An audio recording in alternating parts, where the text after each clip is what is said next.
అపోస్తలుల కార్యాలను ఆధారంగా చేసుకుని ఉండాల్సిన లేదా వారికి ఆనాడు ఉండిన లక్షణాలు, మనకు ఉండాల్సిన లక్షణాల గురించి మనం నేర్చుకుంటున్నాం. మొట్టమొదటిగా ఫస్ట్ 2 బైబిల్ స్టడీస్ పరిశుద్ధాత్మను గురించినటువంటి విషయాలు ఉంటాయి. Holi spirit, regeneration. ఓ వ్యక్తి రక్షింపబడిలో పరిశుద్ధాత్మ దేవుని కార్యాన్ని గురించి మొట్టమొదటి బైబిల్ స్టడీలో చూసాం. పాపమును గురించి, నీతిని గురించి, తీర్పుని గురించి ఆయన ఒప్పింప చేస్తాడు అనే విషయాలు చూసాం. పరిశుద్ధాత్ముడు ఒక వ్యక్తి అని చూసాం. త్రియేక దేవుని త్రిత్వంలో ఆయన మూడవ వ్యక్తి అనే విషయాన్ని కూడా మనం చూసాం. తండ్రి అయిన దేవుడు సూపర్లేటివ్ అయితే, కుమారుడైన దేవుడు కంపారిటివ్ అయితే, పరిశుద్ధాత్మ దేవుడు పాజిటివ్ కాదు. గుడ్, బెటర్, బెస్ట్ అన్నట్లు ఏం కాదు. They are all equal, they are all coexistent. అది మొట్టమొదటి. రెండవది, పరిశుద్ధపరచబడడంలో దేవుడు మనను పిలిచిన దేవుడు పరిశుద్ధుడు కాబట్టి మనం కూడా పరిశుద్ధంగా ఉండాలని ఆయన పిలిచాడు. కాబట్టి పరిశుద్ధంగా జీవించడంలో పరిశుద్ధాత్మ దేవుని కార్యాలు అనే బైబిల్ స్టడీని మనం రెండవదిగా చూద్దాం. మూడవదిగా అపొస్తలుల కార్యం 1వ అధ్యాయం 8వ వచనాన్ని ఆధారంగా చేసుకుని, పరిశుద్ధాత్మ మీ మీదికి వచ్చినప్పుడు మీరు శక్తి నొందుదురు, యెరూషలేములోను యూదయ సమరయ భూ దిగంతముల వరకు నాకు సాక్షులైదురన్న అంశాన్ని, ఆ వచనాన్ని ఆధారంగా చేసుకుని 2 విషయాలు నేర్చుకున్నాం. ఆత్మతో నింపబడిన వారు శక్తివంతమైన జీవితాన్ని జీవిస్తారు. వారు బలహీనులుగా ఉంటారు, అంటే ఆధ్యాత్మికంగా వారు విక్టోరియస్ గా ఉంటారు, జయశాలులుగా జీవిస్తారు. అంత మాత్రమే కాదు, వారు ఎక్కడున్నా కూడా ప్రభును ప్రదర్శిస్తుంటారు, ప్రభును పరిచయం చేస్తుంటారు, ప్రభును ప్రకటిస్తుంటారు అన్న విషయాన్ని చూద్దాం. అది 3వ బైబిల్ స్టడీ. 4వ బైబిల్ స్టడీలో అపొస్తలుల కార్యం 2:11 మనం చూస్తున్నాం. వారు దేవుని గొప్ప కార్యములను వివరించిరి అన్నమాట. ఆత్మతో నింపబడిన వారు ఎప్పుడు దేవుని గొప్పతనాన్ని మాట్లాడతారు, దేవుని ఘనపరుస్తారు, దేవుని హెచ్చిస్తారు, దేవుణ్ణి మహిమపరుస్తారు, తమను తాను దాచుకుంటారు, తమను తాము తగ్గించుకుంటారు. యోహాను 3:30 అన్నట్టుగా ఆయన హెచ్చవలసినది, నేను తగ్గవలసినది అన్నట్టుగా ఉంటారు. ఆ తర్వాత అపొస్తలుల కార్యములు 2:46 వచనాన్ని మనం చూసుకున్నాం. అపొస్తలుల కార్యములు 2:46లో ఆనాడు పేతురు వర్తమానాన్ని విని రక్షింపబడి బాప్తిస్తం తీసుకొని ఆత్మతో నింపబడిన వారు ఎలా ఉన్నారు అనే విషయాలు మనం చూస్తే, వారంతా కూడా అపొస్తలుల బోధ ఆ విషయాలు నేను వివరంగా వివరించలేదు, జస్ట్ టచ్ చేస్తూ వెళ్ళాను. ఆ తర్వాత వీలైతే ఇంకో రకంగా చూస్తాం. వారు ఏక మనస్కులై ఉన్నారు, ఐక్యత ఏక మనసు కలిగి వారు జీవించారు. తర్వాత నిత్యము దేవుని స్తుతిస్తూ వచ్చారు. వారు ప్రజలందరి వలన వారు దయ పొందిన వారుగా జీవించారని ఆ 4వ బైబిల్ స్టడీలో చూశాం. తర్వాత వారు ఆనందముతోనూ నిష్కపట హృదయంతో నింపబడిన వారుగా ఉన్నారు అన్న విషయాన్ని కూడా ఇంకొక బైబిల్ స్టడీలో మనం చూసాం.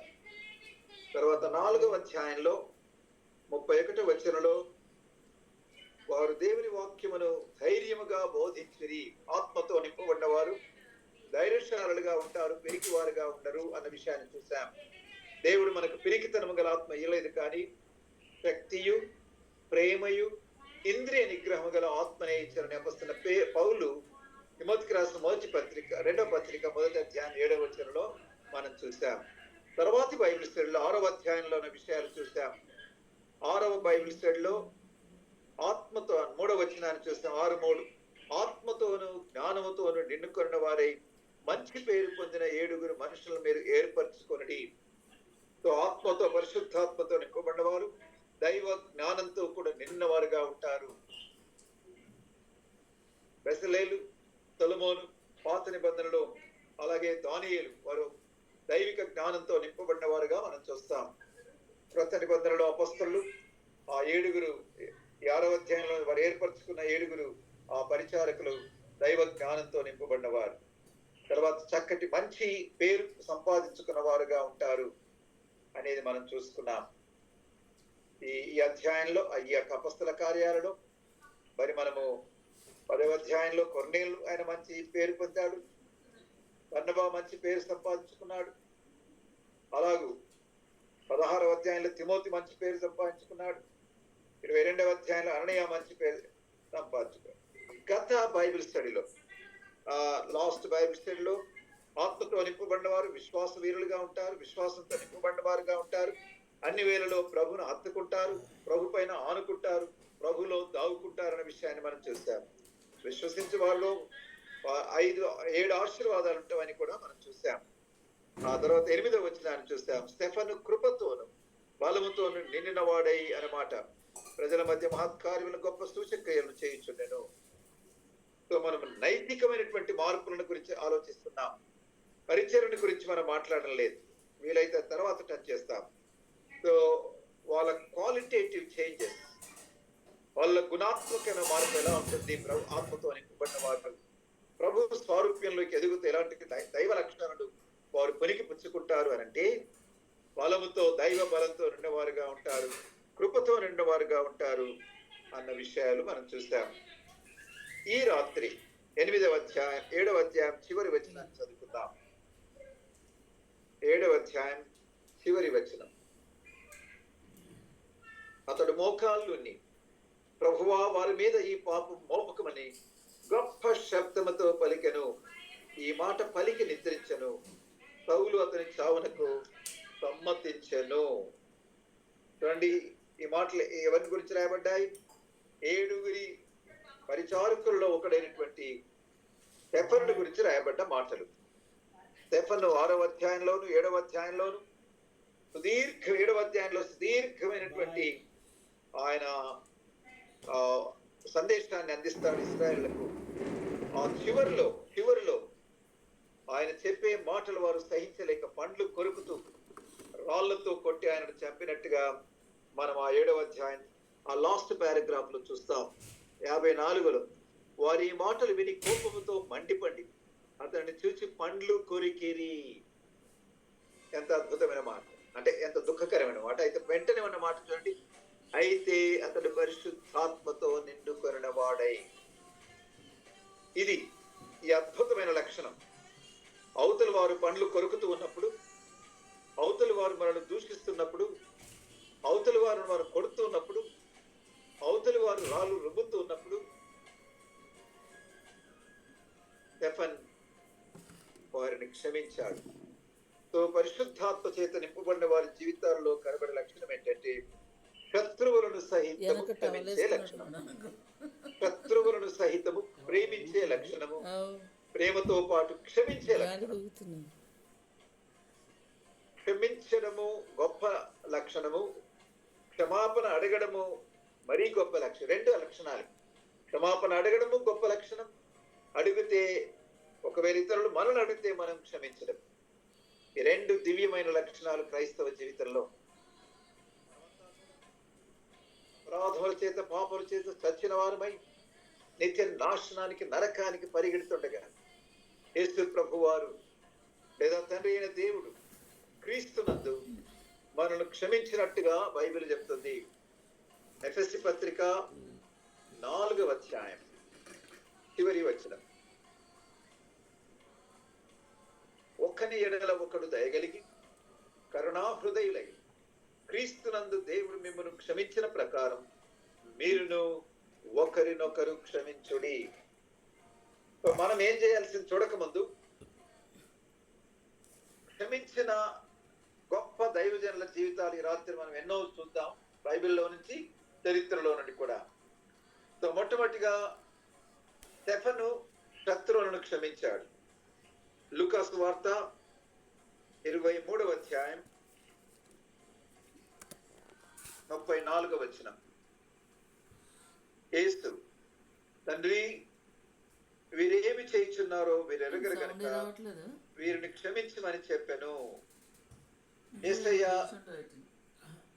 స్టెఫను కంటే ముందుగానే సిలువలో అక్కడ మీరు ఆ 23వ అధ్యాయాన్ని చదివితే వాళ్ళు ఆయనను దూషించారు, ఆయనను అపహసించారు, ఆయనను పరిహాసం చేశారు, వీడు వీడు అన్న మాటలు ఉపయోగించారు.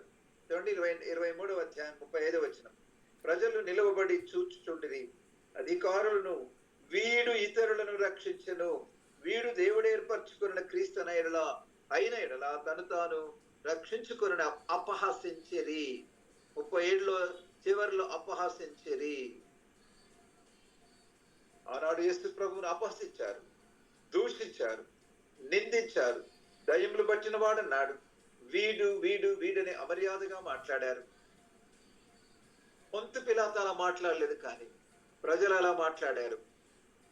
17వ వచనం చూడండి, 23, 17, 18. వారందరూ వీరిని చంపివేసి మాకు బరబ్బను విడుదల చేయమని ఏకగ్రీవముగా చెప్పింది. 15లో ఏమంటున్నాడు, హేరోదు అతని మా ఎదురు తిరిగి పంపని కదా, ఇదిగో మరణమునకు తగినది ఏది ఇతడు చేయలేదు. ఇతడు అంటున్నాడు, ఎవరు? పొంతు పిలాతు మర్యాదగా మాట్లాడుతున్నాడు. కానీ ప్రజలు మాత్రం వీడు వీడు వీడు అని ఆయనను అపహసించి, దూషించి, నిందించి, ముఖం మీద ఉమ్మివేసి, కొట్టి, అరచేతులతో కొట్టి, చేతి చిరకను తాగించిన ప్రభు అంటున్నాడు, తండ్రి వీరేమి చేయించున్నారో వీరెరగరు కనుక వీరిని క్షమించము. అచ్చం యేసు ప్రభు చేసిన ప్రార్థనే ఇంకొక రకంగా ఈ స్టెఫన్ చేశాడు. ప్రభువా, ఈ పాపం వారి మీద మోపకము. చిన్న వయసులో, యుక్త వయసులో, యవన ప్రాయంలో ఉన్న స్టెఫన్ ఎంత అద్భుతమైన ప్రార్థన చేశాడో చూడండి ప్రియులారా. క్రైస్తవ్యానికి స్పిరిట్ ఆఫ్ ఫర్గివ్నెస్ అనేది చాలా ప్రాముఖ్యమైనది. ఏ ఇతర నాకు తెలిసినంత మటుకు ఇతర గ్రంథాలలో ఫర్గివ్నెస్ కు ఇంత ప్రాముఖ్యత లేదు, బైబిల్లో ఇచ్చినంత ప్రాముఖ్యత. కాబట్టి మనం క్షమించి వారు ఆత్మతో నింపబడిన వారు. ఇక్కడనేమో శత్రువులనే మాట ఉంది, చంపేవారిని అనింది. అయితే మనం ఆలోచిద్దాం. నేను ఇంకా వ్యక్తుల గురించి తీసుకువస్తాను. పాత నిబంధనలు మనం చూస్తే దావీదు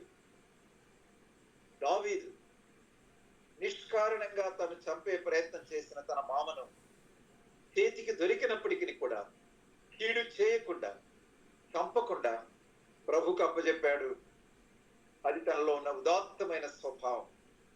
that is the magnanimous spirit of David. అలాగూ ఎన్నోసార్లు చేతికి దొరికినప్పటికీ తాను చంపలేదు, ప్రభుకు అప్పచెప్పాడు.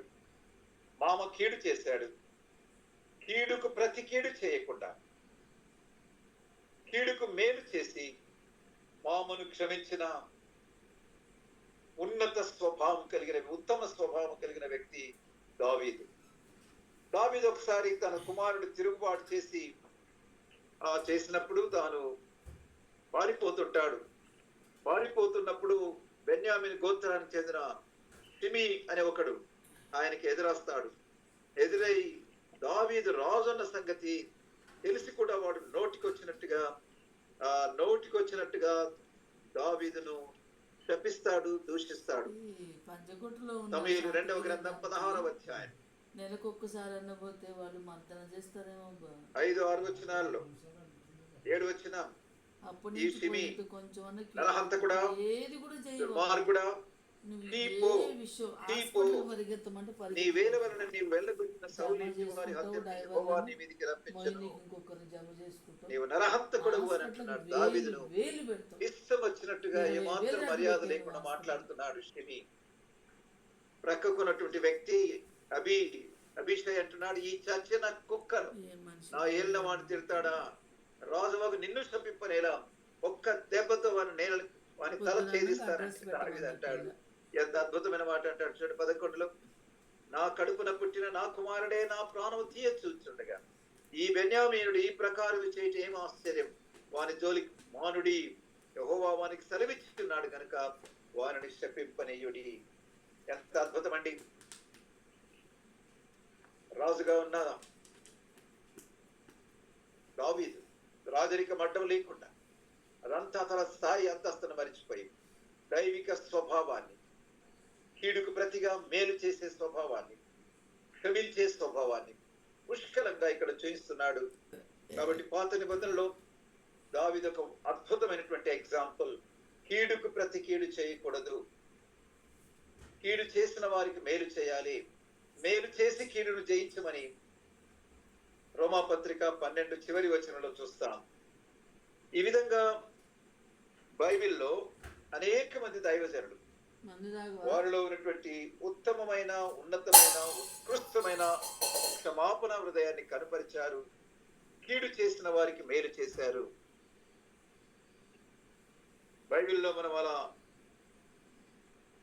నిజంగా చూస్తే మరి ఇంకా చరిత్రలోకి ఒకవేళ మనం వెళితే ఎంతో మంది దైవజనులు, మీకు మన దేశ చరిత్ర చెప్తాను.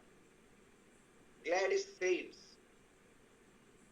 గ్రహం సెయిన్స్ నిర్దాక్షిణ్యంగా, క్రూరంగా, దారుణంగా ఆయనను 5 కుమారులను ఆ జీప్ లో పడుకున్నప్పుడు ఒరిస్సాలో నిప్పు పెట్టి వారి కాల్చి వేసిన తర్వాత విలేకరులు ఆయన భార్య అయిన గ్లాడిస్ ను అడిగినప్పుడు ఆమె అన్నది, నేను ఎవరిపైన కేసు వేయను, నా ప్రభు మమ్మల్ని క్షమించలాగున మేము కూడా వారిని క్షమిస్తున్నామని అన్నదాన్ని. ప్రపంచం అంతా అక్కడ the whole world was stun and shocked at her statement.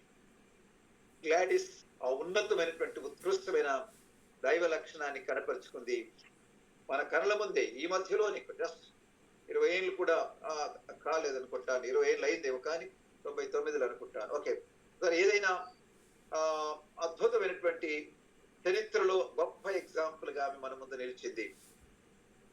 చరిత్రలో మరొక కొంతమంది స్త్రీలను గురించి నేను మీకు చెప్తాను. జిమ్ ఎలియట్ అనే ఓ యువకుడు తన సహచరులతో పాటు పీట్ ఫ్లెమింగ్, రోజర్ యుడిరియన్, ఎడ్ మెకలీ, నేట్ సెయింట్ అనే 4 స్నేహితులతో కలిసి సౌత్ అమెరికాలో ఉన్నటువంటి ఈక్వెడార్ ప్రాంతానికి వెళ్ళి రెడ్ ఆకా ఇండియన్స్ మధ్య అమెజాన్ తీరంలో, అమెజాన్ అడవుల్లో వారు పరిచర్య చేయడానికి వెళ్తారు. సువార్తను ప్రకటించడానికి వెళ్తారు. యేసయ్య ప్రేమను చూయించడానికి వెళ్తారు. అయితే వారందరిని నిష్కర్షగా, నిర్దాక్షిణ్యంగా వారందరిని హతమార్చేశారు ఆ నరమాంస భక్షకులు. ఎవరెవరిని? జిమ్ ఎలియట్ ను, ఆయన 4 స్నేహితులు. ఆ తర్వాత వారి భార్యలు ఆ విషయాన్ని వారికి తెలిసినప్పటికీ వారు ఎలాగో పగ తీర్చుకోవడం, ప్రతీకారం తీర్చుకోవడం అనే ఆలోచన లేకుండా, వారి హృదయంలో ఎలాంటి చెడు భావము, చెడు ఆలోచన వారి పట్ల లేకుండా, never thoughts of revenge cross there minds, వాళ్ళ హృదయాలలో ఆ ప్రతీకార వాంఛ అనేది ఏమాత్రం లేకుండా వాళ్ళు ఏం చేశారట? They felt with an increase sense of urgency the need to bring their message of love and redemption to the Aucas. తెగకు చెందిన అనాగరికులైన నరమాంస భక్షకులకు ప్రభు ప్రేమను ప్రకటించాలని తీర్మానం చేసుకున్నారు. ఎవరు? ఆమె పేరు ఎలిజబెత్. జిమ్ ఎలియట్ భార్య పేరు ఎలిజబెత్. ఆమెతో పాటు 4 ఆ విధవరాన్లు, అందరు 5 విధవరాన్లు, మేము వెళ్తాం, సౌత్ అమెరికాకు వెళ్తాం, ఆకా తెగకు చెందిన వారికి స్వార్థ ప్రకటిస్తాం, ప్రభు ప్రేమను చూయిస్తాం అని తీర్మానం చేసుకుని వారు వెళ్ళి ఆ పరిచర్య చేయడం వల్ల అద్భుతంగా ఎంతో మంది రక్షించబడ్డారు. అక్కడ ఒక సంఘం స్థాపించబడ్డది. చూడండి, వాళ్ళ ప్రతీకార వాంఛలు లేదు, క్షమాపణ హృదయం, ప్రేమతో నిండిన హృదయం, నిండు మనసుతో వారిని క్షమించారు. ఆ క్షమాపణ హృదయంతో వెళ్ళారు, సువార్తను ప్రకటించారు. అలా అద్భుతమైన కార్యం ప్రభు వారి ద్వారా జరిగించాడు. ప్రియులారా, మనం ఎలా ఉన్నాం ఒకసారి ఆలోచిద్దాం. మనకు కీడు చేసే వారి పట్ల, మనల్ని దూషించే వారిపైన, మనల్ని బురద చల్లే వారిపైన, మన పైన రాళ్ళు వేసే పైన, మన పైన దుష్ప్రచారం చేసే వారి విషయంలో హౌ డు వి రియాక్ట్? జాగ్రత్తగా వినండి. The true colors of a Christian are not only seen in actions but more so in reactions. ఎవరు ఏమనకపోతే చక్కగా సవ్యంగా ఉంటాం, భక్తిగా ఉంటాం, అందరిని ప్రేమిస్తాం. ఎవరైనా మన కట్లో కారు జరిగినా, లేదా మన పైన దుమ్ము చల్లినా, మన పైన రాళ్ళు విసిరినా, అప్పుడు ఎలా రియాక్ట్ అవుతాం? మరి వీళ్ళు ఎలా రియాక్ట్ అవ్వరు చూడండి. గ్లాడిస్ ఎలా రియాక్ట్ అయ్యింది? ఎలిజబెత్ ఆమె ఫ్రెండ్స్ ఎలా రియాక్ట్ అయ్యారు? దావీదు ఎలా రియాక్ట్ అయ్యారు? క్లారా బార్టన్, మరొక అమెరికా చరిత్రలో రెడ్ క్రాస్ సొసైటీని స్థాపించిన వ్యక్తి. ఆమె she is the founder of red cross society in America. ఆమె angel of the battlefield అనేవారట. Angel of the battlefield, యుద్ధ రంగంలో ఒక దేవతగా ఆమెను అలా భావిస్తూ ఆమెలో ఉన్న ఆ సుగుణాలను బట్టి మంచితనాన్ని బట్టి అలా పిలిచేవారట. గొప్ప వారికి చాలా వరకు మిత్రులు ఉంటారు, శత్రువులు కూడా కొంతమంది ఉంటారు. దానియేలు జీవితంలో ఉదాహరణకు. అలాగే ఈమెకు కూడా కొంతమంది శత్రువులు ఉండేవారు, దుష్ప్రచారం చేసేవారట. దుష్ప్రచారం చేస్తే ఒకసారి ఒక వ్యక్తి ఆమెను అడిగాడట, ఏమండి, ఒక స్నేహితురాలు, మీ పైన ఇంత దుష్ప్రచారం చేసే వాళ్ళతో ఉండగా అదేం మీకు బాధ అనిపించలేదా, నీకేం జ్ఞాపకం రావడం లేదా అని అంటే ఆమె అన్నదట, I don't remember, no, I distinctly remember forgetting it. అది మర్చిపోవడానికి నేను జ్ఞాపకం చేసుకుంటాను, కానీ వాళ్ళ మాటలు నేను జ్ఞాపకం చేసుకోను. Love makes a point of forgetting wrongs suffered, forgetting and forgiving. ఈ రెండు మాటలు జ్ఞాపకం ఉంచుకుందాం. చాలా సార్లు భార్యాభర్తల మధ్య సమస్యలు ఉన్నప్పుడు, తిట్టుకున్నప్పుడు, కొట్టుకున్నప్పుడు, లేదా దూషించుకున్నప్పుడు, లేదా కుటుంబాలలో కలహాలు ఉన్నప్పుడు, సంఘాలలో కలహాలు ఉన్నప్పుడు, ఇలాంటి మంచి మనస్సు, ఒకరినొకరు క్షమించుకొని పగ తీర్చుకునే తత్వాన్ని మర్చిపోయి, క్షమించి తర్వాత సంఘటన మర్చిపోవాలి. చాలా మంది క్షమిస్తారు కానీ తిరిగి మళ్ళా జ్ఞాపకం చేసుకుంటారు. They dig it the past and revive the past. గతాన్ని తిరిగి తెచ్చుకోవడం అది సరైనది కాదు. కాబట్టి ఎంత అద్భుతమైనటువంటి వ్యక్తి చూడండి. So I distinctly remember forgetting it. ఏమైనా జ్ఞాపకం రావడం లేదమ్మా నీకంటే, నేను మర్చిపోవడానికి జ్ఞాపకం చేసుకుంటా, మర్చిపోతాను నేను అని అంటున్నాను. జాన్ పెర్కిన్స్, అమెరికాలో మరొక గొప్ప వ్యక్తి, African American evangelist and social worker, social reformer, సంఘ సంస్కర్త, గొప్ప సువార్థికుడు. ఆయన బ్లాక్ అమెరికన్. ఆయన బ్లాక్స్ యొక్క హక్కుల కొరకు పోరాడుతుంటే ఆయన మిసిసిపి జైల్లో పడేసి ఈ తెల్ల పోలీసులు ఆయన ఇష్టం వచ్చినట్టుగా తన్ని ఆయన భయంకరంగా హింసించి అవమానపరిచి జైల్లో పడేస్తే ఆయన ఆ తర్వాత బయటికి వచ్చిన తర్వాత ఆయన అడుగుతారు, ఏమయ్యా మీరు ప్రతీకారం తీర్చుకోరా వాళ్ళ పైన, వాళ్ళని ఏమన్నారా మీరు అని అంటే ఆయన అన్నాడు, I began to see with horror how hate could destroy me. ద్వేషం అనేది మనిషిని ఎంతగా పాడు చేస్తుందో నేను తెలుసుకున్నాను అని ఆయన అన్నాడట. Destroy me more devastatingly and suddenly than any destruction. ఈ లోకంలో అన్నిటికంటే ఎక్కువగా ద్వేషం అనేది మనిషిని పూర్తిగా నాశనం చేస్తుంది. కాబట్టి నాకు ద్వేషము ఎంత మాత్రం అవసరం లేదు అని అన్నాడట ఆయన. మరి ఎట్లా మరి వాళ్ళు ఇలా నిన్ను ద్వేషిస్తే ఏమన్నావంటే ఆయన ఏమన్నాడట, but if I did how would I be different from the whites who hate. నన్ను ద్వేషిస్తున్న తెల్ల జాతి వారితో పోల్చినప్పుడు నేను ఏ విధంగా భిన్నంగా ఉంటాను, విలక్షణంగా ఉంటాను, వేరుగా ఉంటాను, వాళ్ళ మాదిరి నేను చేస్తే ఏంటి అని అన్నాడు. ఎంత గొప్ప విషయం అండి. ఎవరైనా ఆలోచించారు అట్లా? ఒకరు నలుగురికి 4 మాటలు అంటే 4 నెలల 16 మాటలు అనే వరకు మనకు నెమ్మది ఉంటుంది.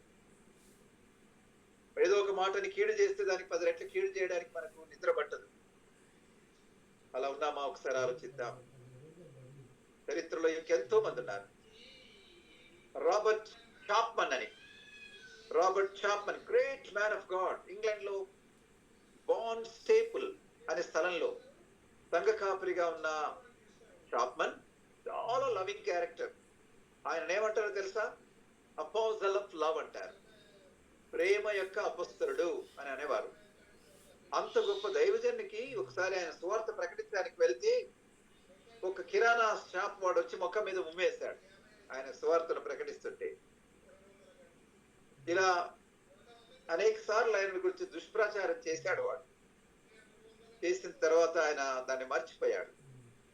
వాళ్ళ ఇంటికి ఒక బంధువు వచ్చి ఆయన పరిచయను మెచ్చుకొని, మీకు కావలసిన సముదాయం నేను సామగ్రిని ఇవ్వాలనుకుంటున్నాను, మీరు మీటింగ్స్ పెట్టుకుంటున్నారు కదా, కావలసింది అంతా కూడా నేను ఆ వస్తువులు తెస్తాను అంటే తెండి అని చెప్పాడట. వెళ్ళండి, సంతోషమే. అయితే ఒక్క షాప్ జ్ఞాపకం ఉంచుకోండి, ఫలానా షాప్కే వెళ్ళి తేండి అన్నారట. ఆ ఫలానా షాప్కి వెళ్ళి అక్కడంతా తీసుకున్న తర్వాత మీరు డోర్ డెలివరీ చేయండి, రాబర్ట్ షాప్ మన ఇంటికి తీసుకురండి అని అన్నాడట. అంటే అప్పుడు ఆ షాప్ కీపర్ అన్నాడట, సార్ మీరు పొరపాటున వేరే షాప్కి వచ్చినట్లున్నారు, మా షాప్కి ఆయన పంపడే అని అన్నట. లేదు లేదు, ఆయన మీ షాప్కే వెళ్ళమన్నాడు, మీ షాప్లోనే కొనమన్నాడు ఆయన. అంటే అప్పుడు ఆ షాప్ కీపర్ దిగ్గుకో తల వంచుకొని పరిగెత్తుకుంటా వచ్చి షాప్ మన్ను కలుసుకొని క్షమాపణ అడిగి ఆ తర్వాత ఆయన సువార్త చెప్పగా రక్షింపబడ్డాడట. వీళ్ళారా, practical life is more important. మన బోధలు, మన మన ప్రసంగాలు కాదు కావాల్సింది, ప్రాక్టికల్ గా ప్రభు యొక్క క్షమాపణ గుణాన్ని మన జీవితాల్లో ఇతరులకు చూపించగలుగుతున్నామా? నా సాక్ష్యాన్ని చెప్తాను, నేను ముందుకు వెళ్తాను. మహబూబ్నగర్లో ఉన్నప్పుడు ఒక సేవకుడు నా పైన ఎంతో దుష్ప్రచారం చేశాడు. ఆయన నన్ను వ్యభిచారి అని ప్రచారం చేశాడు. నేను ఇంకొక ఏదో మాట అన్నాడు, ఆయన నాగుపాము అన్న మాట అన్నాడు. ఆ మాట విన్నప్పుడు చాలా బాధ అనిపించింది. కొన్ని నిమిషాలు వెంటనే నన్ను నేను పరీక్షించుకున్నాను. ఆ నాగుపాము లక్షణాలు కానీ వ్యభిచార లక్షణాలు నాలో లేవని పరిశుద్ధాత్మ నాకు చేయించాడు. కాబట్టి నేను మర్చిపోయాను, నేను ఆయనను క్షమించాను. ఆయనతో నేను ఇంతకు ముందు ఎలా ఉన్నానో అదే రీతిగా నేను ఆయన ఉన్నాను. ఆయన ఆశ్చర్యపడ్డాడు. ఒక సంఘంలో మహబూబ్నగర్లోని ఆయా విషయాలు మాట్లాడుతున్నప్పుడు ఒక వ్యక్తి ఆయన చేసే తప్పును ఖండించినప్పుడు నా మీద చేయి వేసి నన్ను కొట్టడానికి వచ్చాడు. నా చేయికి చాలా అంటే బలమైనటువంటి వ్యక్తి నా చేయి మీదకి అలవేసరికి కొన్ని నెలలు ఆ చేయి నాకు నొప్పిగా ఉన్నది. అయితే నేను దాన్ని మనసులో పెట్టుకోలేదు. తిరిగి ఆయన కలిసినప్పుడు సంతోషంగా ఆయనను ప్రేమించాను. ఇప్పటికీ ఆయనను ప్రేమిస్తున్నాను. ప్రభు ప్రేమ చూయించడానికి ప్రభు నాకు నేర్పించాడు. ఏబీవీపీ స్టూడెంట్స్, వనపర్తి కాలేజీలో నేను పనిచేస్తున్నప్పుడు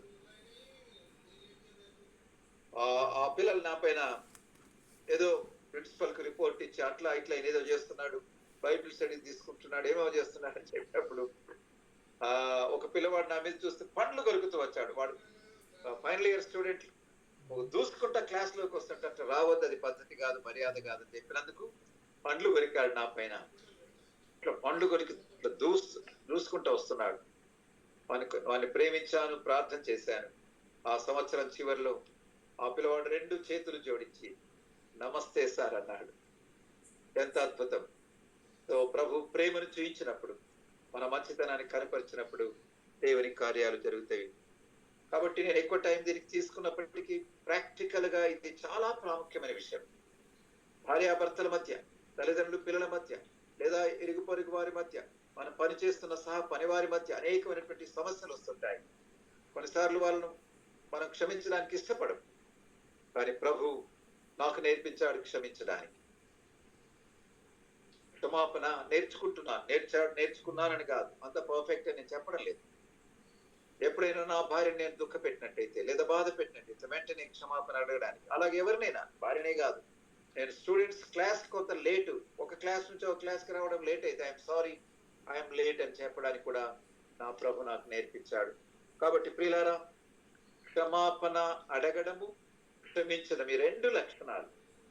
ఎవరైనా మనం క్షమాపణ అడిగితే మనం క్షమించాలి, సంఘటన మర్చిపోవాలి. అది జ్ఞాపకం ఉంచుకోండి. అది అది ఆత్మచేత నింపబడిన వారిలో ఉండాల్సిన ఈ రాత్రి మనం నేర్చుకున్న అద్భుతమైన లక్షణం. అది 2వ లక్షణాన్ని చూద్దాం. అపొస్తల కార్యములు 8వ అధ్యాయం. ఇదే 7గురిలో ఉన్నటువంటి స్టెఫను గురించి నేర్చుకున్నాం. ఇప్పుడు ఫిలిప్పుని గురించి నేర్చుకుంటాం. ఈ 7గురు డీకన్స్ లో, పరిచారకుల్లో ఒకడైన ఫిలిప్పు 8వ అధ్యాయంలో 26వ వచనం. ప్రభువు దూత, నీవు లేచి దక్షిణముగా వెళ్ళి యెరూషలేము నుండి గాజాకు పోవు అరణ్య మార్గమును కలిసి కొమ్మని ఫిలిప్పుతో చెప్పగా అతడు లేచి వెళ్ళెను. ఎక్కడి నుంచి వెళ్తున్నాడు తెలుసా మీకు? సమరయ పట్టణం నుంచి వెళ్తున్నాడు. సమరయలో అద్భుతమైన పరిచర్య జరుగుతుంది.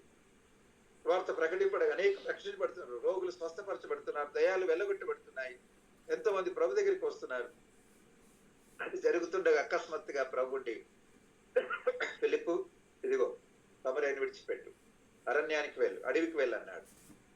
ఒకవేళ ఫిలిప్ స్థానాలు అయిన ఉంటే, ప్రభా ఏంటి అసలు నీకు మతి తప్పిందా ఏంటి, ఇంత అద్భుతాలు జరుగుతుంటే నన్ను అరణ్యానికి వెళ్ళమంటే ఏంటి అని అడిగేవాడిని. కానీ ఫిలిప్పు ఒక్క మాట కూడా ఎదురు చెప్పకుండా he implicitly and unquestioningly అంటే ఎదురు ప్రశ్న వేయకుండా అన్కండిషనల్ గా ఆయన ప్రభుకు విధేయత చూపిన వాడుగా ఉన్నాడు. 29వ వచనం చూడండి. అప్పుడు ఆత్మ ఫిలిప్పుతో, నీవు ఆ రథము దగ్గరికి పోయి దానిని కలుసుకోమని చెప్పెను. ఫిలిప్పు దగ్గరకు పరిగెత్తి కనిపోయెను. చూడండి, పొమ్మన్నప్పుడు అడిగిపోయాడు. ఎందుకు అక్కడ ఒక ఆయన వస్తున్నాడు, ఆయన కందాకే రాని క్రింద ఉన్నా ఆర్థిక శాఖ మంత్రి వస్తున్నాడు, ఫైనాన్స్ మినిస్టర్, వెళ్ళు ఆయన దగ్గరికి వెళ్ళు అన్నప్పుడు ఫిలిప్పు పరిగెత్తుకుంటా పోయారని మాట ఉంది అక్కడ. దగ్గరకు పరిగెత్తుకొని పోయి, పరిగెత్తుకోవడం దేని సూచిస్తుంది? ఇంట్రెస్ట్ ను, జీల్ ను, ఆతురతను, ఆసక్తిని చూపిస్తుంది. కాబట్టి ఇక్కడ విధేయత ఆత్మతో నింపబడిన వారి జీవితాల్లో కనబడాల్సిన మరొక లక్షణం ఏంటంటే సంపూర్తి అయిన విధేయత, నిండైన విధేయత, ఎదురు తిరగని విధేయత, ప్రశ్నించని విధేయత, అన్క్వశ్చనింగ్, implicit, complete, total obedience. They obey God implicitly, unquestioningly and unconditionally. ఎరుతులు ఏం పెట్టకుండా, ఎదురు మాట చెప్పకుండా, ఇట్లయితే ప్రభా నేను చేస్తాను అని అనకుండా వెంటనే దేవుని మాట వింటారు. ముందు అపొస్తల కార్యాల్లో ఒకరిద్దరు ఎవరు లోబడ్డారు వెంటనే చూద్దాం. 9వ అధ్యాయానికి రండి, ప్రక్కనే ఉంది చూడండి. 9వ అధ్యాయం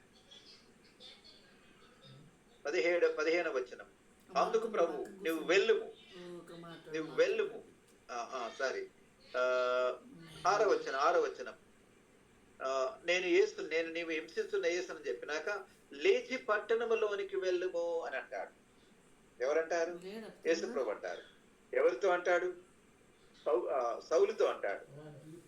సౌలుతో మాట్లాడిన తర్వాత సౌలు పట్టణంలోనికి వెళ్తాడు. ఎదురు మాట వెళ్ళలేదు. టెర్రరిస్టు, కఠిన హృదయుడు, కానీ అక్కడ ఎదురు మాట చెప్పలేదు. ప్రభా నీవెవడు, నేనేం చేయాలంటే, బాబు లేచి పట్టణంలోనికి వెళ్ళమన్నప్పుడు ఆ టెర్రరిస్ట్ వణుక్కుంటా విధేయత చూపి పట్టణంలోనికి వెళ్ళాడు. అలానా ఇంటికి వెళ్ళు, తిన్నదన మార్గం వెళ్ళి అక్కడ అననీయ ఇంటికి వెళ్ళన్నప్పుడు ఇప్పుడు అననీయతో దేవుడు మాట్లాడుతున్నాడు. చూడండి 15వ అధ్యాయం. అందుకు ప్రభు, నీవు వెళ్ళుము, అన్ని జనులు ఎదుటను, రాజులు ఎదుటను, ఇశ్రాయేలు ఎదుటను నా నామం భరించుటకు ఇతను నేను ఏర్పరచుకున్న సాధనమై ఉన్నాడు అని అంటాడు. అప్పుడు అననీయ పైన చెప్తాడు, ప్రభా ఆయన దగ్గరికి వెళ్ళమంటే ఏంటి, ఆయన పరిశుద్ధులకు ఎంతో కీడు చేశాడు, అసలు దమస్కులో ఉన్న వారందరినీ పట్టుకొని వెళ్ళడానికి వచ్చాడు అని ఈయనంటే నిజమే, కానీ అన్నయ్య వెళ్ళు, నేను అతను ఏర్పరచుకున్న సాధనము. ఎంత మంచి మాట. నువ్వు వెళ్ళుము అన్నప్పుడు అని ఏం చేశాడు చూడండి 17లో. అననీయ వెళ్ళి ఆ ఇంట ప్రవేశించాడు. ఇది విధేయత.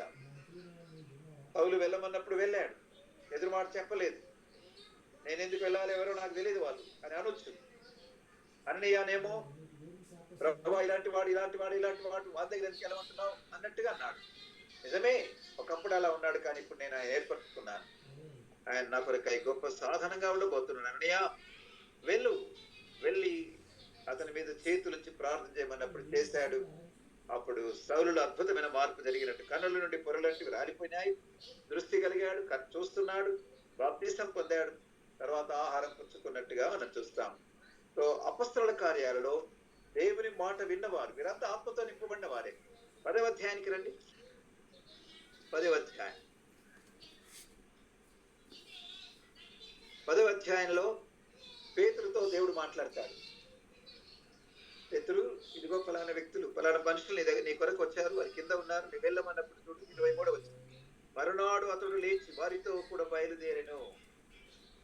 కొర్నేలి పక్షాన కొంతమందిని పంపిస్తాడు. ముగ్గురిని పంపించి వాళ్ళ దగ్గర, అయ్యా కొర్నేలని ఆయన ఎవరంటే ఆయన శతాధిపతి, ఆయన మన యూదులకు ఎంతో మేలు చేశాడు, ఆయన నీతిమంతుడు, దేవునికి భయపడేవాడు, యూదులందరి వలన మంచి సాక్ష్యం పొందినవాడని 22వ వచనం చెప్తాడు. ఆ శతాధిపతిని ఒక మనిషి ఉన్నాడు, ఆయన నిన్ను తన ఇంటికి పిలవమని చెప్పాడండి అని అంటే పేతురు వెంటనే లేచి వెళ్తాడు, ఎదురుమాట చెప్పలేదు. కాబట్టి కొర్నేలు కూడా దేవుడు మాట్లాడతాడు. అది చెప్పడం ముందు ముందు కొర్నేలుతో మాట్లాడి పిలిపించి, పేతురు అనే వ్యక్తి ఉన్నాడు, చర్మకారుని ఇంట ఉన్నాడు, ఆయనను పిలిపించినప్పుడు కొర్నేలు నేనెవరు, ఆయన నాకెవరు, నేను అన్యుని, నాకు ఆయన ఎవరితో తెలుసు అని అనలేదు కొర్నేలు. కొంతమందిని పంపించి చర్మకారుని ఇంట్లో ఉన్న సీమోని ఇంట్లో ఉన్నటువంటి పేతురుని పిలిపిస్తాడు. కాబట్టి ఇక్కడ ఇద్దరు విధేయత కలిగిన వారుగా ఉన్నారు. కొర్నేలు దేవుని మాట వింటున్నాడు, పేతురు దేవుని మాట వింటున్నాడు. ఇలా ప్రియులారా, మనం దేవుని మాట వినే వారంగా ఉండాలని భక్తుల జీవితాల ద్వారా నేర్చుకోవాలి. ఇంకా బైబిల్లో ఎంతో మంది భక్తులు. 6వ అధ్యాయంలో ఎవరిని గురించి చదువుతాం? ఆదికాండం 6లో నోవహుని గురించి చదువుతాం. 6వ అధ్యాయం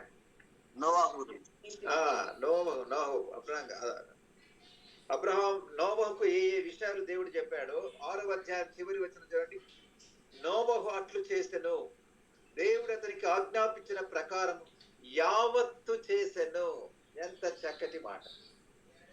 సో ఏదైతే దేవుడు ఆజ్ఞాపించాడో, ఎన్ని కొలతలు, మొదటి అంతస్తు ఎలా ఉండాలి, 2వ అంతస్తు ఎలా, 3వ అంతస్తు ఎలా, కిటికీ ఎక్కడ పెట్టాలి, లేదా డోర్ ఎక్కడ పెట్టాలి అని చెప్పినప్పుడు నోవహు యావత్తు అనే మాట గమనించండి. అక్కడ దేవుడు తనకు ఆజ్ఞాపించిన ప్రకారం యావత్తు చేశానంటే అంత కంప్లీట్ గా ఏం చెప్తే అది చేశాడు. అది నోవహులో ఉన్న విజేత. ప్రియులారా, భక్తుల్లో ఎంతో మంది గొప్ప దైవజనులు. అబ్రహాము 100 ఏళ్ల వయసులో ఉన్నప్పుడు, అబ్రహామా నీకొక్కడే కుమారుడైనా, నీవు ప్రేమిస్తున్న నీ కుమారుడైన ఇస్సాకును నాకు బలిగా ఇయ్యమని చెప్తాడు. 22వ అధ్యాయం మనందరికి తెలుసు. 22వ అధ్యాయంలో ఒకటే కుమారుడున్నా ఇచ్చి మళ్ళా నాకు బలిగా ఇయ్యమన్నప్పుడు, నేను ఒకవేళ ఆ స్థానంలో ఉన్నట్టయితే, ప్రభా ఎంత అసూయ నీకు, నా కొడుకును నేను ప్రేమిస్తే నీకేం కష్టం అని అడిగేవాన్నేమో, ఎదురు తిరిగేవాన్నేమో. కానీ 22వ అధ్యాయం ఆదికాండంలో ఎదురు మాట చెప్పకుండా, నీవు ఫలానా మొరియా పర్వతానికి వెళ్ళు, మొరియా దేశానికి తీసుకెళ్ళు, నేను చెప్పబో పర్వతమైన నీ కుమారుని నీవు దహన బలిగా అర్పించమన్నప్పుడు 22:3 వచనం చూడండి. తెల్లవారినప్పుడు అబ్రహాము లేచి తన గాడిద గంత కట్టి తన పనివారిలో 2 తన కుమారుడు ఇస్సాకును వెంట పెట్టుకొని దహన బలి కొరకు కట్టెలు చీల్చి దేవుడు తనతో చెప్పిన చోటికి వెళ్ళాడు. వయసు ఎంత? 100 సంవత్సరాలు దాటాడు. వయసు 100 సంవత్సరాలు దాటిన వ్యక్తి ఎప్పుడు లేస్తున్నాడట? తెల్లవారినప్పుడు. ఆ మాట చదువుకున్నప్పుడు నేను ఎన్నోసార్లు సిగ్గుపడ్డాను. అబ్రహాంలో ఉన్న ఆ యొక్క యాక్టివ్నెస్, అబ్రహాంలో ఉన్న డిసిప్లిన్ అనేక సార్లు నాలో లేదని ప్రభు సన్నిధిలో ఒప్పుకున్నాను. ఎన్నోసార్లు దేవుని మాట వినని జీవితం నా జీవితంలో, నా అనుభవంలో ఉంది. ఎన్నోసార్లు ప్రభును దుఃఖ పెట్టాను. అది చూడకూడదన్నప్పుడు చూశాను, వినకూడదన్నప్పుడు విన్నాను, చేయకూడదన్నప్పుడు చేశాను. వెంటనే పరిశుద్ధాత్మ దేవుడికి గద్దించినప్పుడు పాపాన్ని ఒప్పుకొని ఆయన రక్తంలో కడగబడడానికి ప్రభు సహాయం చేశాడు. కాబట్టి భక్తుల జీవితాలు, నాకు అబ్రహాం కంటే ఇస్సాకు విధేయత ఇంకా, నా పేరు ఇస్సాకే,